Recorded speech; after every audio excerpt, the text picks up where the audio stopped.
ಇನ್ನು ಕರಾವಳಿ ಜಿಲ್ಲೆಗಳಲ್ಲಂತೂ ಬಿಟ್ಟೂ ಬಿಡದೆ ಕಾಡ್ತಾ ಇದ್ದಾನೆ ವರುಣ. ಉತ್ತರ ಕನ್ನಡ ಜಿಲ್ಲೆಯಲ್ಲಿ ವ್ಯಾಪಕವಾದಂತಹ ಮಳೆಯಾಗಿದೆ. ಕಾರವಾರದ ಚಂಡಿಯಾ ಗ್ರಾಮದ ಈಡೂರು ಜಲಾವೃತವಾಗಿದೆ.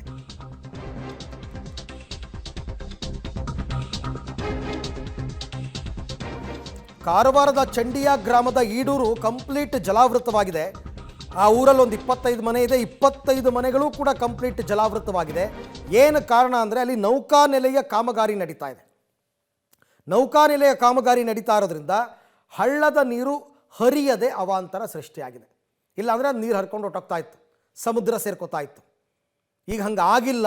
ಹಾಗಾಗಿ ಈ ಇಡೀ ಈಡೂರು ಅಂತಕ್ಕಂಥ ಗ್ರಾಮ ಜಲಾವೃತವಾಗಿದೆ.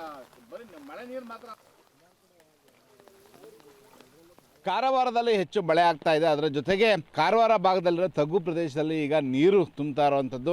ನಾವಿವತ್ತು ಚಂಡ್ಯಾ ಮತ್ತು ಈಡೂರು ಭಾಗದ ಮಧ್ಯಭಾಗದಲ್ಲಿ ಅಲ್ಲಿ ರಸ್ತೆ ಕೂಡ ಈಗ ಸಂಪೂರ್ಣವಾಗಿ ನೀರಿನಿಂದ ಆವೃತವಾಗಿರುವಂಥದ್ದು ನೀವು ನೋಡ್ಬೋದು. ಈ ಭಾಗದಲ್ಲಿ ಗುಡ್ಡದಿಂದ ಹರಿದು ಬರ್ತಂಥ ನೀರು ಬೇರೆಡೆ ಹೋಗೋಕ್ಕೆ ಸಾಧ್ಯ ಆಗ್ತಾ ಇಲ್ಲ. ಯಾಕೆಂತಂದರೆ ಪಕ್ಕದಲ್ಲಿಯೇ ಕದಂಬ ನೌಕಾನೆಲ ಇದೆ. ಅವರು ರಸ್ತೆಗಾಗಿ ಈಗ ಚಿರಂಡಿಯನ್ನು ಕೂಡ ಮುಚ್ಚಿರೋದ್ರಿಂದಾಗಿ ಈ ಚಂಡ್ಯಾ ಭಾಗದಲ್ಲಿರುವಂಥ ಈಡೂರಿಗೆ ನೀರು ಹರಿದು ಬರ್ತಾ ಇದೆ. ನೀವು ನೋಡ್ಬೋದು ಈ ಭಾಗದಲ್ಲಿ ಸಾಕಷ್ಟು ನೀರು ಈಗ ಭೂಮಿಯ ಮೇಲ್ಭಾಗದಿಂದ ಸಂಪೂರ್ಣವಾಗಿ ಜಲಾವೃತವಾಗಿರುವಂಥದ್ದು. ಜೊತೆಗೆ ರಸ್ತೆಯು ಜಲಾವೃತವಾಗಿದೆ.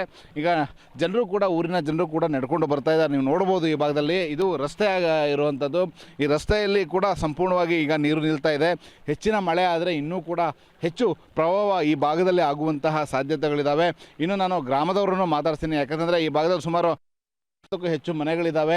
ಮನೆಗಳು ಕೂಡ ಈಗ ಜಲಾವೃತವಾಗ್ತಾ ಇರುವಂಥದ್ದು. ಹೆಚ್ಚು ನೀರು ಈ ಭಾಗದಲ್ಲಿ ಈಗ ಬರ್ತಾ ಇರುವಂಥದ್ದು. ಹೀಗಾಗಿ ಜನರು ಕೂಡ ಈಗ ಸ್ಥಳಾಂತರಗೊಳ್ಳುವಂತಹ ಸಾಧ್ಯತೆಗಳಿದ್ದಾವೆ. ಯಾಕಂದರೆ ಖಂಡಿತವಾಗಿ ಸ್ಥಳಾಂತರಗೊಳ್ಳಲೇಬೇಕಾಗುತ್ತೆ. ಹೆಚ್ಚು ನೀರೇನಾದರೂ ಮನೆಗೆ ಬಂದರೆ ಇವರಿಗೂ ಕೂಡ ಸಂಕಷ್ಟ ಎದುರಾಗುವಂಥದ್ದು. ಇನ್ನು ಗ್ರಾಮದ ಜನರನ್ನು ಕೂಡ ನಾನು ಮಾತಾಡಿಸ್ತೇನೆ.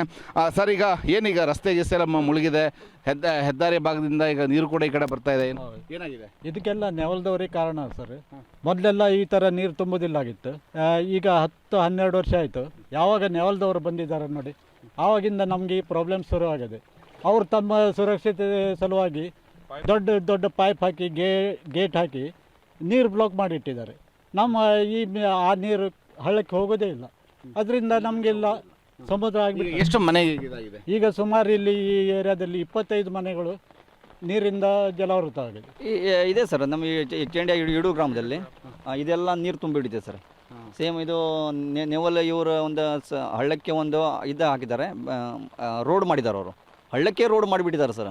ಅದಕ್ಕೆ ಸಣ್ಣ ಸಣ್ಣ ಪೈಪ್ ಹಾಕಿದ್ದಾರೆ. ಆ ಪೈಪಿಂದ ಮತ್ತು ಜಾಳಿಗೆ ಇಟ್ಟಿದ್ದಾರೆ ಸರ್. ಅದಕ್ಕೆ ಆ ಜಾಳಿಗೆ ಇದರಿಂದ ಹೋಗ್ತಾ ಇಲ್ಲ, ಫ್ಲೋ ಆಗ್ತಾ ಇಲ್ಲ ನೀರು. ಅದರಲ್ಲೇ ದೊಡ್ಡ ದೊಡ್ಡ ಮರಗಳು ಏನೇನೋ ಕಾಳಜಿ ಕೇಂದ್ರಕ್ಕೆ ಏನಾದ್ರು ಕಳಿಸ್ತಾ ಇದ್ದಾರೆ ಏನು?